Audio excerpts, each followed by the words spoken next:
Namaste, it's Sahara Rose, and welcome back to the Highest Self podcast, a place where we discuss what makes you your soul's highest evolvement. This is episode number 2 of the week, and I'm so excited to share it with you. I was calculating through how many interviews that I've done in the past few months since Highest Self podcast has begun, and I calculated that if I continue going at the rate of releasing one a week, I have enough to last me for the next 6 months, not to mention all of the ones I'm going to be doing in the next 6 months. So I'm like, okay, I'm going to have to get to it and start releasing all of these really juicy ones that I've been holding from you guys. So I'm so excited to share this week's with you and a little bit about what I'm doing right now. A lot of you guys have seen on Instagram, I am writing my next book, Eat, Feel Fresh. It is a modernized version of Ayurveda, and it's going to be chock full of really delicious recipes using similar Ayurvedic ingredients like turmeric and mung beans and things like that in a way that you've never seen them before. So I'm really excited about it. It's been much harder cultivating these recipes than I originally thought. I thought, oh, that's easy. Just throw together 100 recipes and that'll take me 2 seconds. And it's been so hard because I've been thinking about different people's dietary restrictions and realizing how many people have autoimmune disease and can't eat grains and legumes. And, there's so many paleo people, but then there's vegan people. And it's been really hard trying to figure out recipes that work for everyone. I mean, it's the same thing that when you bring food for your family or a group of friends, it's impossible to find that one dish that everyone likes. So it's been a process, but I've been learning a lot about just the way that different people eat and how these food trends are shifting so much. I mean, even if I wrote this book 4 years ago when I first had the idea for it, it would have looked so much differently than it would now with the new information that we have, which is more about how fats are so good for us, how eating grains and wheat is not as good for us, how we actually don't need a lot of beans and legumes, and that can lead to SIBO and other issues. So I've been learning a lot, and if you follow me on Instagram stories, I've been sharing tons of stuff along the way. So be sure to check that out. Now, if only I had a partner to share this with. So this week's interview is an amazing duo. They are known as the Rock Your Bliss movement, and they are 2 beautiful women who are part of it, Mary Beth LaRue and Jackie Carr. So Rock Your Bliss movement is a yoga and coaching program all about making shift happen, which I absolutely love. And it's a program that they created together as best friends, all about cultivating community, authenticity, self-realization, and play. So I love this interview because it shows you that if you have an amazing idea, it doesn't mean you have to just do it by yourself. These 2 women weren't lifelong best friends. They actually became friends way later on in life when they first met each other. As they share, they actually didn't really care for each other that much. And then later on, they cultivated this incredible relationship and now business. And we share all about dealing with that dynamic of having your best friend be your business partner, living in 2 different states. So this is going to be a really inspirational one. If you have a friend that you guys have an idea of something you want to create together and aren't really sure how to do that, you're going to find a lot of amazing information in this interview. So I'm so excited to share it with you. Sit back and relax and rock your bliss. So thank you guys so much for making the time to come on the Highest Self podcast. It means so much to me. As soon as I saw your podcast on the Yoga Journal list, I started listening and absolutely just loved all of the heartfelt wisdom that you guys shared. So thank you so much for being here. Thanks for having us. Oh, thank you. It means a lot. Of course. So I have so many questions to start with, but the first one that I always ask people is, what makes you your highest self? And I want to hear both of your answers. Oh, Mary Beth, you want me to go first? Sure. Okay, this is Jackie Carr speaking. My highest self, my highest good. I definitely find that knowing what matters to me, knowing my values has really provided guidance to how to restore. The days are real. I'm a mother. Instagram is alive. Comparison happens. And being able to restore myself with what actually makes sense to me is how I connect to my highest self. So that is nature, walking outside, hiking, running. I love connecting with people, be it in a coaching conversation or over a glass of wine. And I also have a big, big place in my heart for my family, be it calling my sweet, opinionated grandmother or connecting with my husband with no phones. These are restoration systems that I have in place to maintain and connect to my highest self all the time, and especially when I get distracted. So referring to my I values. love that. I love restoration systems. It really shows it's how important it is, because we often overlook these things, and it's like, no, this is like how I recharge my battery. Yeah. Yes. Love that.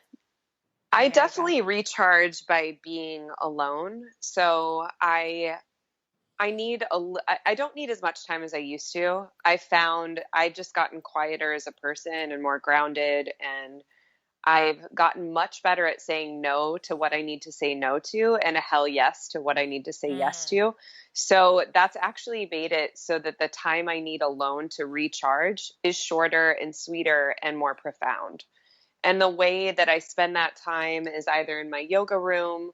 Sometimes it's meditating. Sometimes I just sit on my mat and write, or just like play on my mat, whatever it is. And definitely what Jackie said about just connecting without technology has been really helpful as well. Just having pockets of time throughout my day where my phone isn't in sight or isn't usable. And that's really helped me recharge and get into touch with that quieter voice that's often speaking the stuff I so need to hear. Mm-hmm. Definitely. I love both of your answers, and you guys have written a lot about comparison in social media, and I love how for both of you, putting your phone away is like the first thing that you go to become your highest self, and I think that's something that all of us could really learn from. We're learning. It's a practice. It's a Yes, practice. for sure. We're not great at it all the time, but we definitely focus on it. Definitely. Same here. So you both work as a duo and you write a lot about collaboration. So first of all, how did you find each other, and how has collaboration helped your careers? Well, I actually was living in Washington, D.C. and working for Lululemon, and had really been wanting to move to the West Coast, and ended up getting a job filling a maternity leave at the Lululemon Santa Monica store as an assistant manager. So when I got there, Jackie was actually working for Lululemon Santa Monica, and she had done amazing things in the community. Like everywhere you went, people were asking about Jackie, and people were not super stoked that Jackie was going away and I was coming in to fill this community role. And it had nothing to do with Jackie. She was supposed to fill another role at a store, open a store, and it didn't happen. And so they moved her out of the Santa Monica store and moved her to Beverly Hills, where she had to take the bus every day to get there from Venice. So I roll in from, DC, have no idea what I'm stepping into, and here, like, the prize child of Lululemon is now on the public bus system. Oh my God. And it was really, like, I had a lot of respect for Jackie. I knew she was amazing at what she did. She had a lot of energy, a very powerful presence and personality. But as Jackie would echo, I'm sure, and she will, like, that it was not, we were not meant to be friends then. Like it was just a challenging time in both of our lives. And we didn't get the chance to let our guard down and really show one another who we were.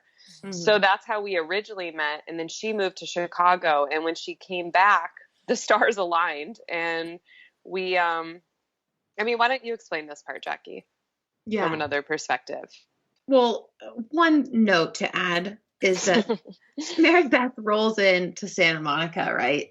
And people have been talking her up for a while. And you've got this like blonde bohemian MB rolling in, and you're being kicked out, quote unquote.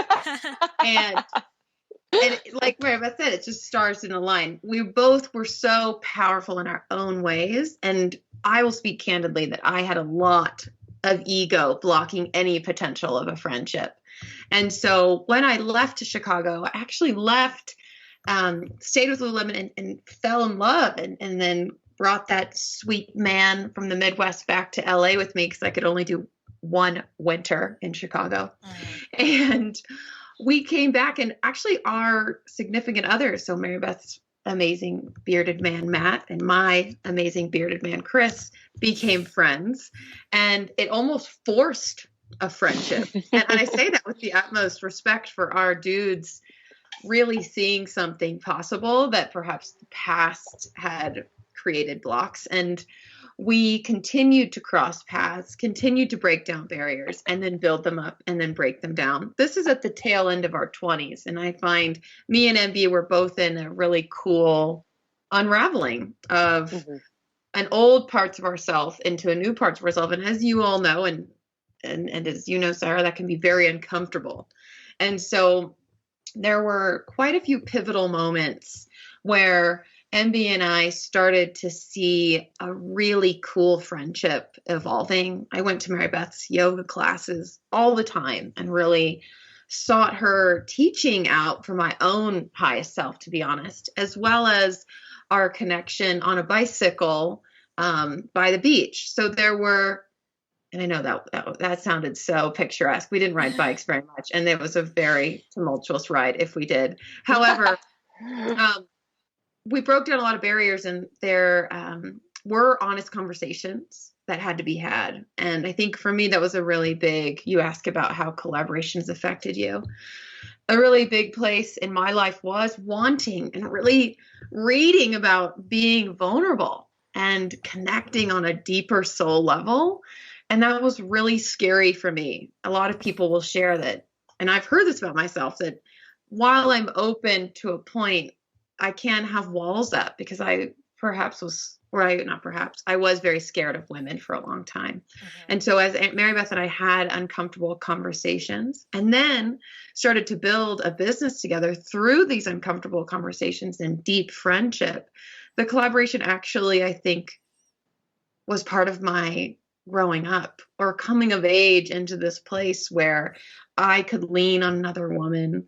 I could have a deeper friendship and learn about myself through it without thinking we were being in competition or that she was going to up and leave me, which we've done a couple times, but that's normal. We've always come back to one another.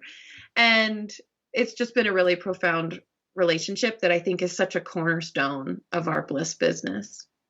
I love that. And I think for most people who probably see your business, they'd assume, oh, you guys met and it was like instant best friends forever. And you instantly received the download that you're going to create this business together. And I love how it was like, it took months or maybe even years. I don't know what the time. Yeah, years that you knew each other, you knew about each other. You weren't even sure if you liked each other that much. And then slowly through breaking down your own barriers, you realize that you were mirrors for each other. Yes. And if someone would have told either of us that we would have a business that and a friendship like this, can you imagine, Jackie? We would have thought that person was crazy.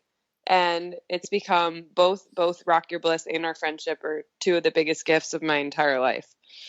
I love that. So in that friendship, what gave you guys the idea to come up with this business, and how did it go from an idea to an actual thing out into the world?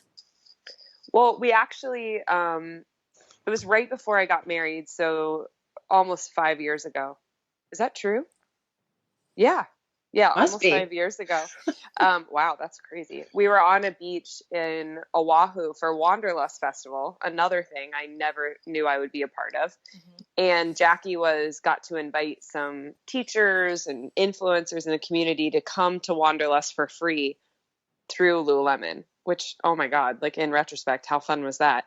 So cool. And we were very new in our friendship, but we're starting to have those really big conversations. And we were sitting on a beach in Oahu and probably having some pina coladas and started talking about vulnerability and, you know, her bringing her coaching work to my yoga class, and then me using a lot of the coaching principles I was learning and using them in the practice. So we just talked about combining efforts, and for one retreat, and we named it Rock Your Bliss. And like, that was that. And I remember making the little image. It was probably in Word Swag, if that even existed. I don't think it existed then. No, we made like a And flyer. totally. And we brought 25 people to Mexico with us and had an amazing, life-changing experience. And on the way home, we were like, okay, this is not just one retreat. Like, this is our business. And it's taken on a life of its own. Like, Rock Your Bliss is so different. We are so different from when we started it almost 5 years ago. And it's evolved. And so now it's really a female-based brand. It's all about vulnerability, authenticity, and connection. It's not just on retreats, but we have online programs. We've changed. I no longer drink pina coladas, but we still have those really deep conversations. And Jackie's become a mother.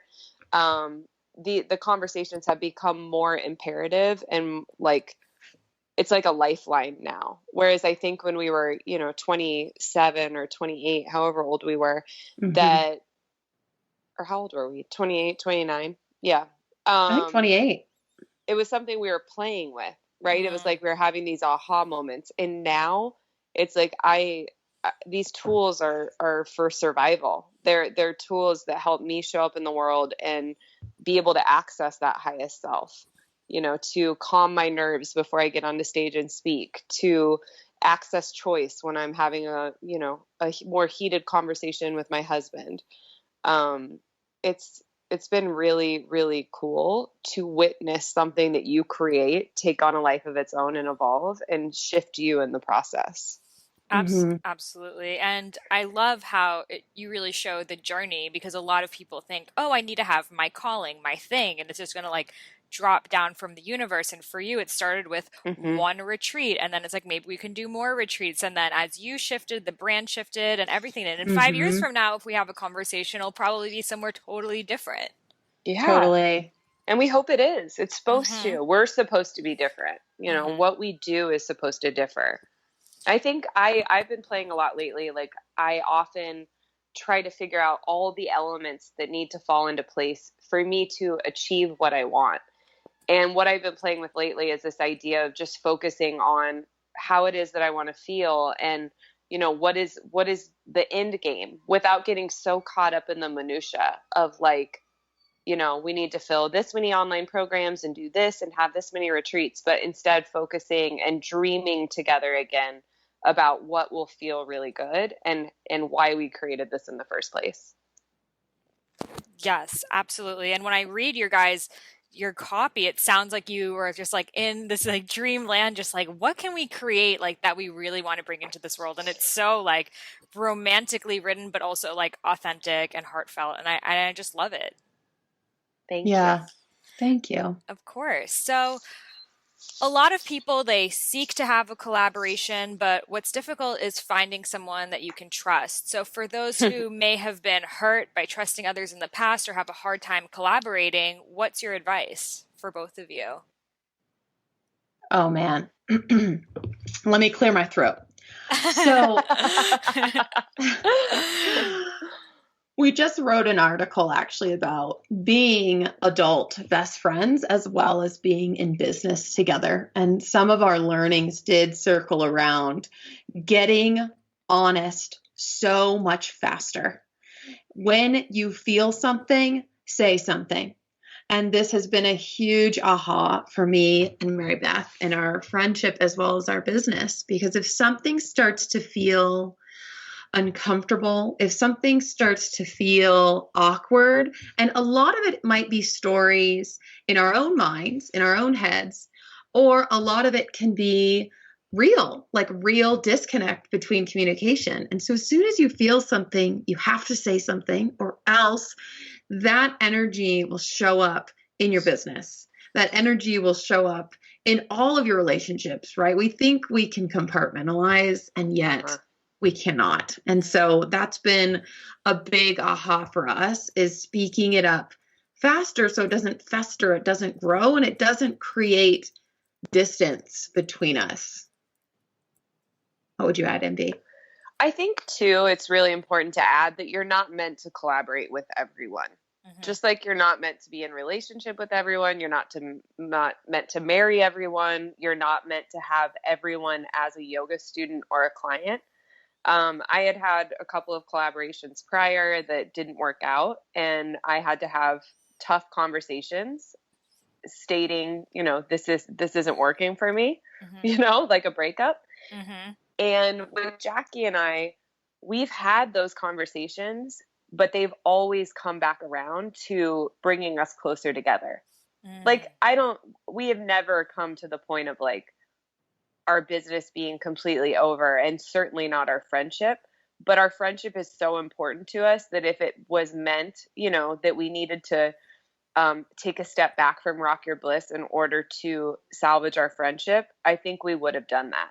And we didn't need to, because we grew from those conversations. So when you're in relationship with someone you're meant to be, especially with a business, you should be able to say what you need to say. And you should be able to feel safe in that. And one of our favorite conversations was not too long ago. I think it was in February or March. And Jackie and I don't even remember how it came about, but we both admitted that we had felt a little jealous of the other. Yeah. That stuff had come up where it was like, well, I was a little jealous that you had that opportunity, and I was a little jealous of your, growing family. And once we both said it, we were both experiencing it. And it was such a cool moment that we ended up completely in stitches, like laughing. And it was such a joy-filled moment of like, wow, I support you so much. And we're both human. And it's like, wow, you couldn't pick a better business partner than someone you can tell the truth to, and that you're proud of, and maybe have some envy toward because they're kicking ass in the world. Like, that's a pretty cool thing. And so it was really neat that we were able to have that conversation over the phone. We're long distance. Jackie's in Colorado and I'm in California. And so it's really necessary that we have those conversations in order to feel close. Yeah. Totally. And your friends, that jealousy is like inspiration, and it motivates you as well to be your highest self. And it makes you feel amazing that your friends are doing so well. Yeah. Totally. If you're able to shift the perspective. Yes. Yeah. And we have a 2-month rule where we don't go longer than 2 months without seeing each other face to face, because with social media and texting and email, it's so not the same. And you don't get the same vibe or what what spark originally drew us together. So we have a 2-month rule. That's amazing. Yeah. It's like the same things that you do in relationships, you're doing with friendships, but you kind of have to in order to like make sure we don't put the same work in friendships as we do in relationships. Yep, exactly. Yeah. We're in a marriage. Yep. We got a banking account. We do. Wait, one thing I want to share, because you asked about not bringing your past into the present. And that was something I definitely did a lot to protect my heart, to protect my mind. If I'd been burned, if I'd had mistrust with a friendship before. And something that I've experienced, and I touched on this a bit earlier with Mary Beth, is being able to lean into the uncertainty or be open to what this friendship and this connection and this collaboration, what this moment can provide. As soon as I start writing the future from how it went down with my friend when I was 14, it will happen. You create what you're looking for. So as soon as I'm looking for Mary Beth to burn me, I'll figure out a way to sabotage.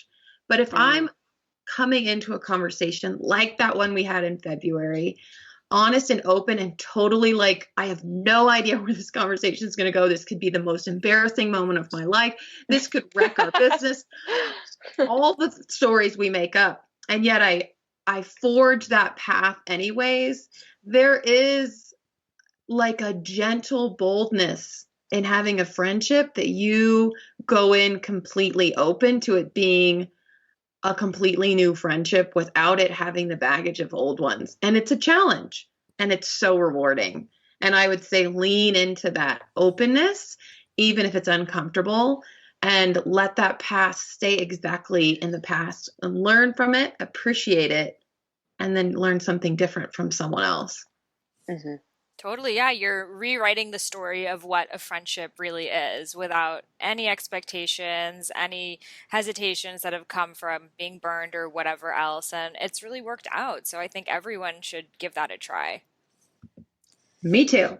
Yes. So I want to shift the conversation about a post, Mary Beth, that you put on your Instagram, I think yesterday, that I loved and I saved. Oh And boy. I'm gonna read the post out loud. So it was a repost by the Angry Therapist, and it says, "The commercialization of wellness and the power of social media is turning wellness into Taco Bell. Same ingredients, packaged differently. If you're a life coach, fitness coach, nutritionist, yoga instructor, meditation coach, writer, speaker, whatever, don't be processed. Do your own thing. Speak what you believe. Don't worry about your brand or what others are doing. A clever logo means nothing if there's no story behind it. Do a handstand on your truth instead of on a pretty rock. It will go further." Like, so many nuggets of wisdom in there. I don't even know where to start. So let's talk about Mary Beth as a yoga teacher and Jackie as a coach. How do you set yourselves apart, and what do you recommend for people as this now has become such an oversaturated industry? I think one of the things that really drew me to that post, especially, I mean, Jackie and I talk about this all the time, but we're living in this world that's so highly curated. So highly curated. Oh gosh, yes. Every moment is beautiful. Every moment is filtered. You know, it's a written out post with those little dots in between, so it's perfectly separated. I'm guilty of it as well. So that's one thing, is that I do it as well. But it's something that I think we're in danger of losing authenticity and being different, because the message that's happening is, in order to make money or have students or have clients, you need a ton of Instagram followers. And the way to do that is to have this beautiful, beautiful feed that someone goes and looks at and is inspired all the time, rather than just showing up as yourself. And I noticed that, like, I was like, what would be pretty here? What looks good on Instagram? Yada, yada, yada. I was getting caught up in this tailspin. And it was really boring. Like, I was so bored by myself. Like, it didn't feel good. It didn't feel interesting. It didn't feel like myself. I even tried, I mean, Jackie, I'm sure you noticed, I tried to do like the whole Insta story thing and do it really, you know, like, this is how I make my matcha latte or whatever. And I was like, God, this took a lot of time. Yeah. Right? Like, this took a lot of time. I don't want to do this every day. So last week, I actually went on my website. I took down my coaching services. I took down my mentoring services, and I started writing again. Because I'd stopped doing things that I love to do, because I was so caught up on what I needed to do to succeed, or to what I needed to monetize, or if I need a like, or I need a comment. And I haven't even like told anyone that I'm blogging. I just started doing it again. And it felt really good. It was a necessary shift for me to make, to reclaim why I got into this in the first place, why I want to have conversations about authenticity and vulnerability, and starting to pay more attention to the stuff that does make me unique, and listen to that, spend time with it, let those things marinate so I can grow and evolve, rather than stunt my growth trying to hashtag my way to success. So that post, to me, I read it. I read it, and I literally posted it immediately with, and like a few people wrote like, whoa, or shots fired, or whatever. And I was like, wow, yeah, people probably don't know as much that I am extremely feisty, and that I do have a lot of opinions about that, because I haven't been sharing them. I've been sharing them mostly at Rock Your Bliss. So that's kind of like what made me want to post that. Jackie, what do you think? I don't even know if you saw that yesterday. Did you? Oh, I saw it and I loved it. I believe the way that I coach is through personal experience. I definitely listen, and I definitely, like, the way that I speak is through the way I've lived. And so if I'm not living my own interesting life, I have nothing to share. And so I'm a storyteller by nature. that's where I get sucked into Instagram because I'm like, ooh, what story can I tell? And what I found is that if I'm not out living my life and doing the things I love, I lose that grounded feeling. I lose that connection, as we talked about earlier, to my highest self. I lose that point of reference from where I share and speak. And so I find that being able to, as Mary Beth said, is blogging, and I'm looking at Instagram. It's like, cool. How do I share pictures that I want to remember? Mm-hmm. How do I share things that I know are worth telling? And very rarely am I sharing things instantly. I'm very much a latergram girl. And remember, there used to be latergram as a hashtag. I'm a latergram junkie. Totally. Everything I share is later. And that way I'm in the moment and I'm living a life. And if there's something I learned or a coaching opportunity or a vulnerable moment of motherhood with puke all over me, that's where I want to share from. And so I live my life and take pictures and share them later to tell a story that I want to read. And if you come along, great. And if not, great too. Yeah. Mm-hmm. Yeah. Totally. I totally agree. And I think what's hard for people is, like, as you said, to get those clients, you need to have that beautiful Instagram feed. So as much as some people want to be vulnerable, they're like, well, the accounts I follow are all really beautiful, curated stuff. So it's hard to be in the business, but also be yourself. And you guys have a different account for Rock Your Bliss than you have as your personal account. So do you recommend doing that for people who are trying to create their own yoga or coaching business? I think in collaboration, it's really helpful because Jackie and I are two totally different people. And we also have two other businesses, our personal businesses. So while Rock Your Bliss is where our main focus is, it's still nice to have a place. Like I do like beautiful images. I bought a great DSLR. I love taking photos. Like I do love aesthetic. It's part of my values. I love things that are beautiful, making things beautiful. But that being said, like what Jackie said, making sure they're authentic, making sure they're true to you, and I've had clients before where they love to post photos, of them out at a bachelorette party or doing this or that, and then the next one is like a yoga photo with like a Rumi quote. And so there needs to be some continuity. I think, Jackie, you do a really good job of it, is like showing real life, and then you can show something, from coaching or whatever. But for Rock Your Bliss, us coming together and having a joint account has been really important. Our message is different. Our language as Rock Your Bliss is different together than we speak separately. Yeah. Totally. And one learning with branding, like Mary Beth's speaking to, is yes, you want stability and continuity. You want to know what people are walking away with. And yes, there is this ideal of an ideal Instagram feed that's beautiful and has 1 billion followers. However, there's this really great book I've read called The Brand Gap. I'll have to look up who it's just written got by. that book. I haven't read it yet. Oh, good. Yes. You're going to love it. And the biggest takeaway, it's in the first few pages, is does your brand create an emotional connection?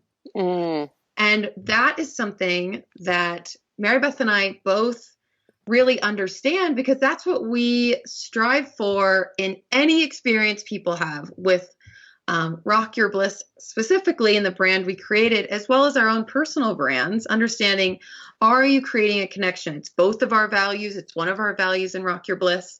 And if not, you will not be remembered. And of course, you're going to create an emotional connection with the people you need to be connecting with. And that is the question you get to answer, is how is it creating a space for people to feel?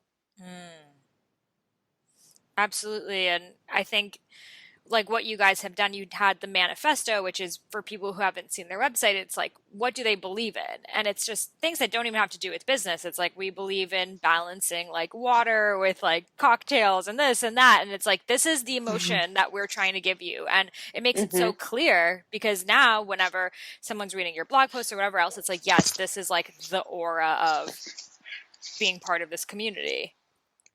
Yeah, we speak to middle way a lot. You know, there's the middle path, what balance means to you, balance being this very elusive, slippery slope that we're always trying to figure out, and knowing that that balance changes day to day and year to year. So when we wrote that manifesto, that was a different time period, and we love it. And I'm sure a new manifesto will come out in a couple of years and it'll be a different manifesto. But you know, once again, giving yourself the space to evolve, and do it in your brand, and do it online, and have conversations about it. It's not like, I think it's good to say, I don't know. Or like, I taught a whole class on Sunday that was like, I don't know. Like, I've been searching for the answers. I've been trying to say the perfect thing to you all about what's going on in our country. And I don't know, like, I need to be quiet. And so that being an option, you know, we're touting we don't tout ourselves as experts. Instead, I think we're in it, in this discovery of how to live in a way that feels good. And we're in that work with people. And I think they can feel that.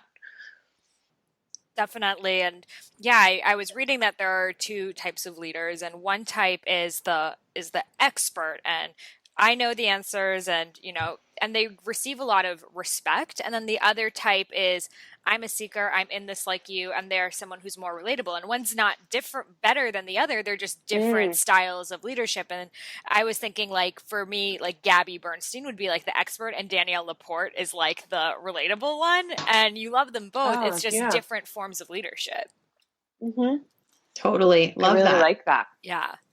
So along with comparison, you guys talk about setting boundaries. So how do you balance setting boundaries with collaboration, not just with you, but with everyone that you're collaborating with? Ooh, it's a very good question. It is. Well, go ahead. No, you can go. No, you go. Yours is big practice. So it'll give me more time to think. Okay. First of all, with one another, it's about those conversations that are really, really honest. Like, I reached out to Jackie probably 3 months ago, and I said, I need a break. Or actually, no, I posted something, and Jackie goes, you really need a break from Instagram, don't you? I'm sure it was terrible, whatever I posted. No. And but you can tell when someone's inspired and when someone's going through the motions. And we had a conversation where I was just like, look, like, I need to create some boundaries around this. I need to take some space. And Jackie highly, highly encouraged me to do so.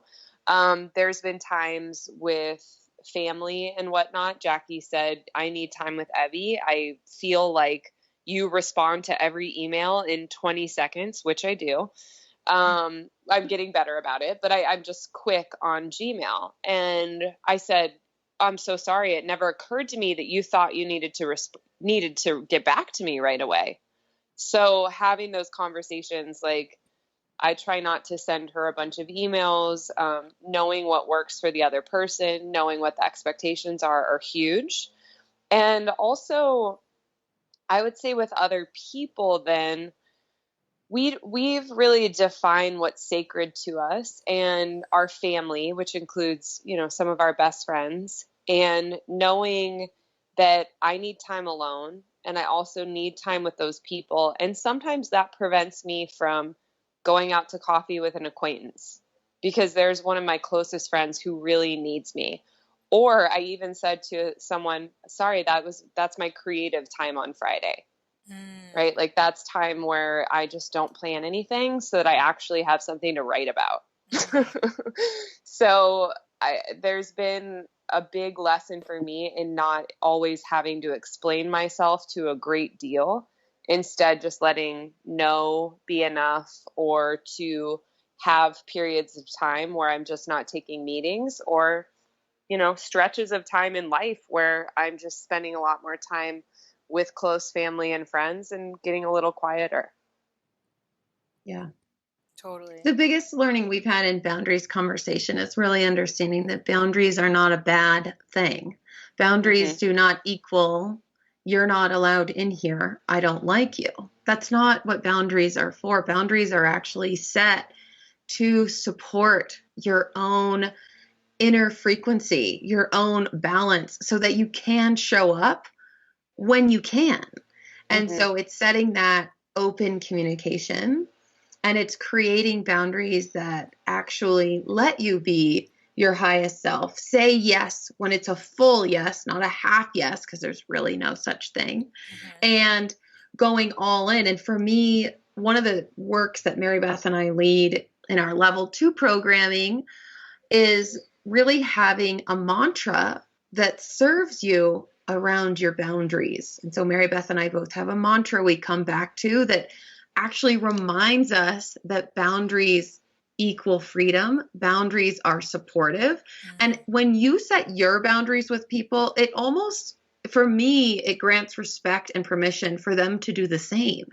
Instead of being a people pleaser, instead of being a yes person to everything, my calendar is open, take it over. And then you hit that burnout in 3 weeks because you're living other people's lives instead of your own. And so recognizing the potency and the beauty that boundaries can serve for your life, and then I'm a big tools person, as you already heard about my systems, having space or tools that remind you that your boundaries allow you to be your best self, and actually learning that when you implement them, how does it feel? It's a lot of trial and error. Like I said, it's a practice. And yet, when we have the discipline, when we have the clarity in our why to set boundaries, it does make it a choice that serves all of us. All of us. It's not selfish. It's like a wise selfish. Totally. And when you're in relationship with people who know your values, that person can also encourage you to create a boundary.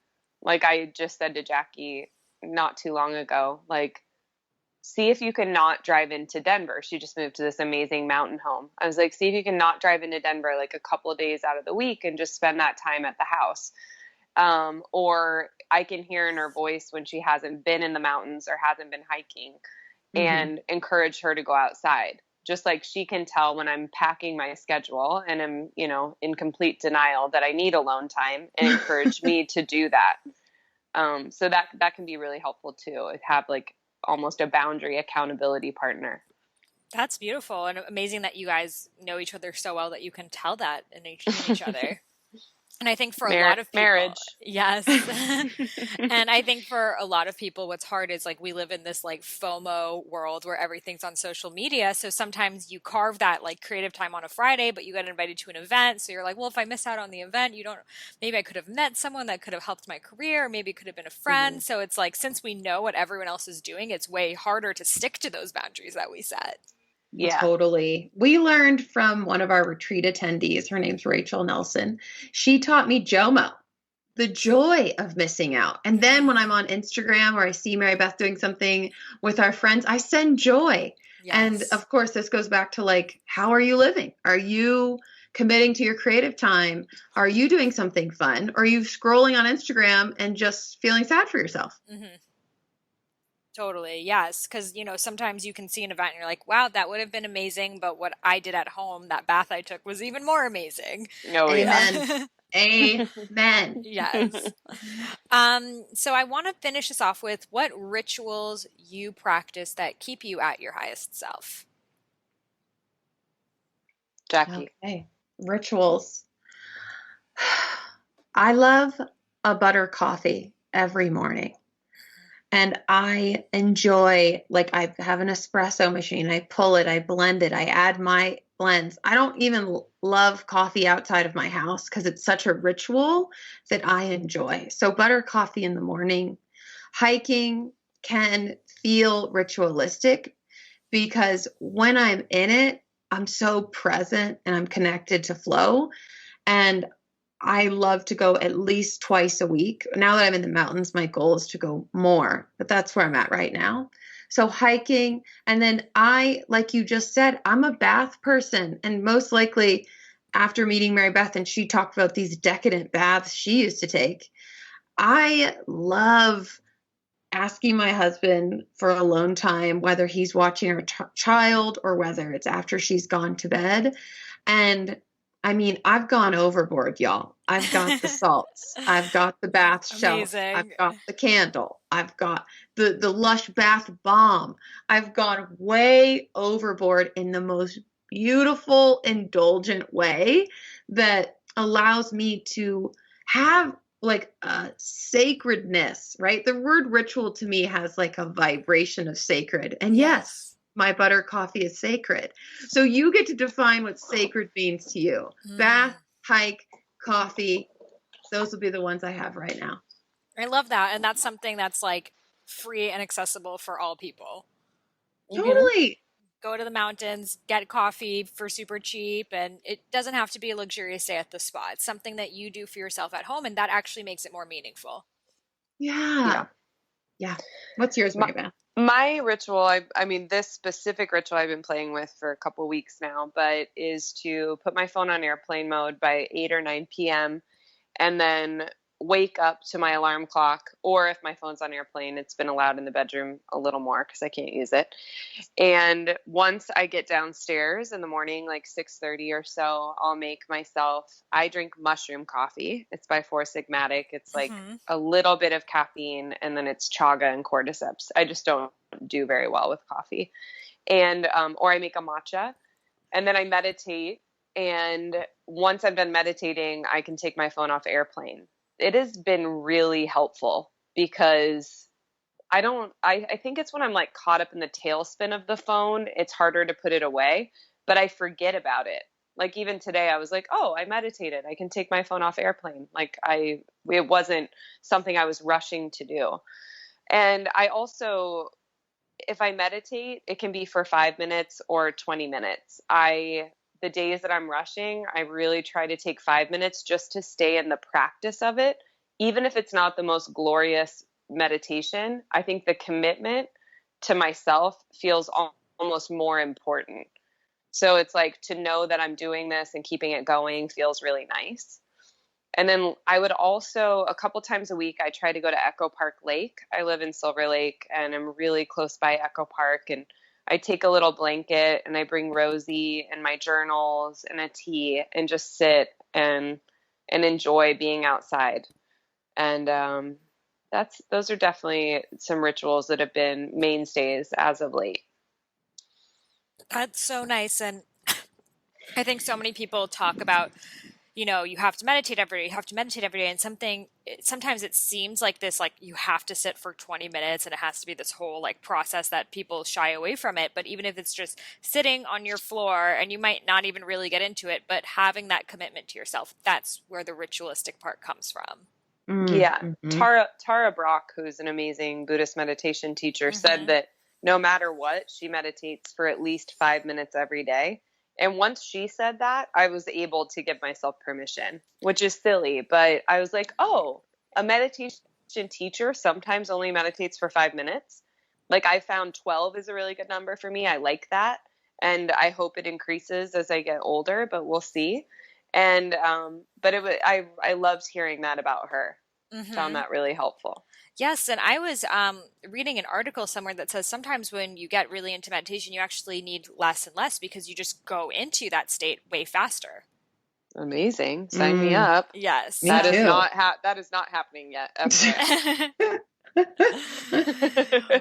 Well, I'm sure it will. And, it seems like both of you are living your whole lives in meditation. You're so present and passionate about what you do. And that's really the whole point of all of this. So amazing. And I really acknowledge both of you for creating these careers that you're so proud of and really walking your talk and inspiring other people to do the same.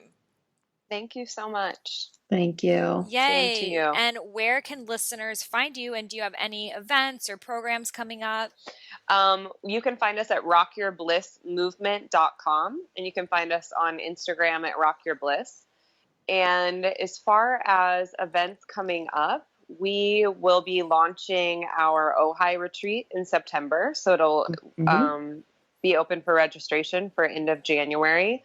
And then we won't be offering our 7 Weeks to Bliss program again until mid-March. We will have just started when the podcast comes out in September.